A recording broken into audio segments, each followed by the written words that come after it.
Let's bring in one of Trump's biggest supporters, Senator Lindsey Graham of South Carolina. And Senator Graham, before we get to the campaign, I want to ask you about the devastating news overnight out of Israel.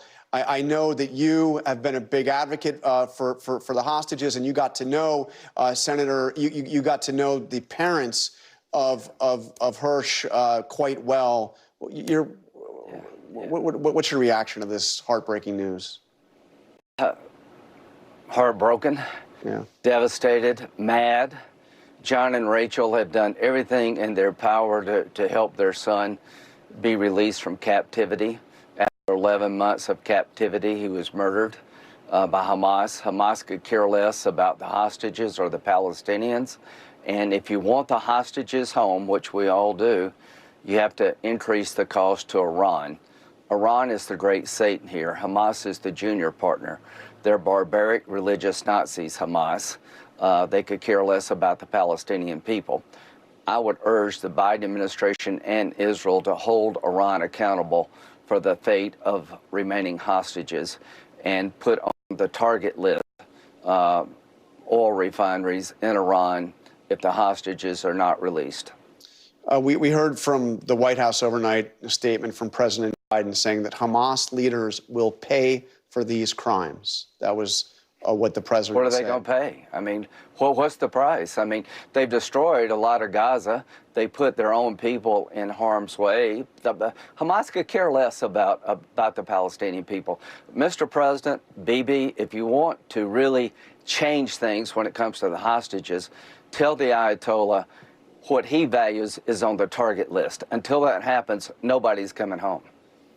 All right, Senator Graham, I'm going to turn to the campaign. You have said that Donald Trump is poised, can win this race if he stays focused on the contrast between his record and the Biden-Harris record, if he focuses on the issue. So let me ask you the flip side of that. How can he lose this campaign? I think the way that they're running the campaign is to draw him into insult debates, get off script, get off the issues. This poll, to me, is very encouraging.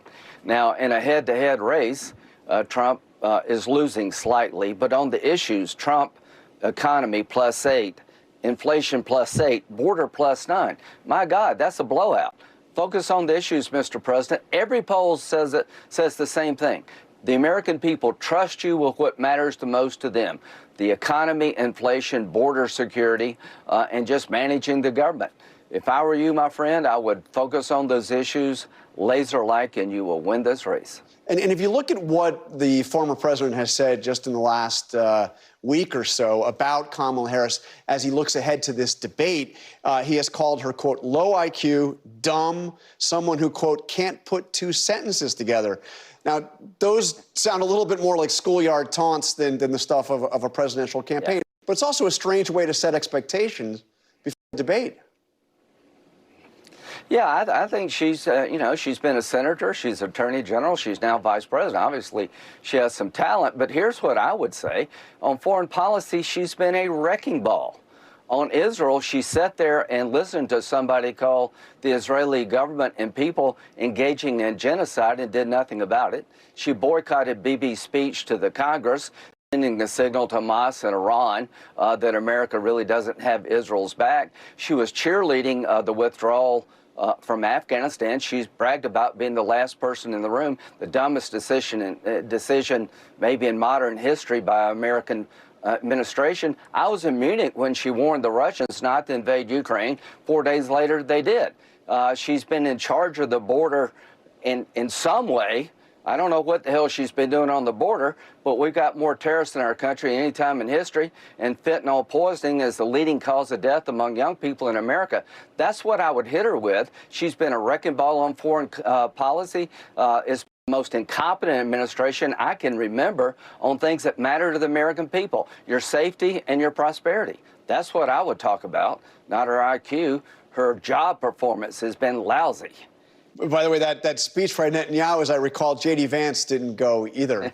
So maybe a double boycott there. But he wasn't. Yeah, but he wasn't vice president of the United States, and nobody doubts J.D.'s support for Israel. J.D. has been unequivocally supporting Israel. She has been horrible. She's slow walking weapons. She didn't attend the speech, and that juiced up every terrorist in the region. So it's not a comparison. Yeah, but I would also point out that in her speech, she said, in her speech to the convention, she said, contrary to what many in her own party wanted her to say, promised to give Israel what it needs to defend itself. But let me move on. The damage has been done. She was vice president of the United States. She refused to come and attend a joint session of Congress with the prime minister of Israel. That sent the worst possible signal you could send. But let me ask you about another big issue this week. President Trump seemingly out of nowhere came out of public funding for IVF treatments and a mandate for insurance companies to fund them. Where did this come from? I know Congress had a vote on this. You voted against it. Every Republican in the Senate voted against it except for two. Where did this come from? I think he's just trying to show his support for IVF treatments that, we've been accused, the party has, of being against birth control. We're not. We've been accused of being against IVF treatments. We're not. And one thing I thought about after what he said, we have tax credits for people who have children. Maybe we should have a means-tested tax credit for people using IVF and other treatments to become pregnant. I would support a tax credit, means tested, kind of like we do with children. That makes sense to me to encourage people to have children. But you wouldn't support this idea of mandating insurance companies to cover this, would you? No. I mean, you've already voted against it. I wouldn't, because there's no end to that. Yeah, there's no end to that. I think a tax credit for children makes sense, means tested. And I think let's look at that concept for people trying to have a child. Okay, that makes some sense to me. I'll talk to my Democratic colleagues, so we might be able to find common ground here. Okay, let me ask you also about this incident at Arlington National Cemetery. Obviously, I know former President Trump was invited by the families to be there. But here's the statement that the Army has put out about what happened. They say participants in the August 26th ceremony and the subsequent Section 60 visit were made aware of federal laws, Army regulations, and DOD policies which clearly prohibit political activities on cemetery grounds.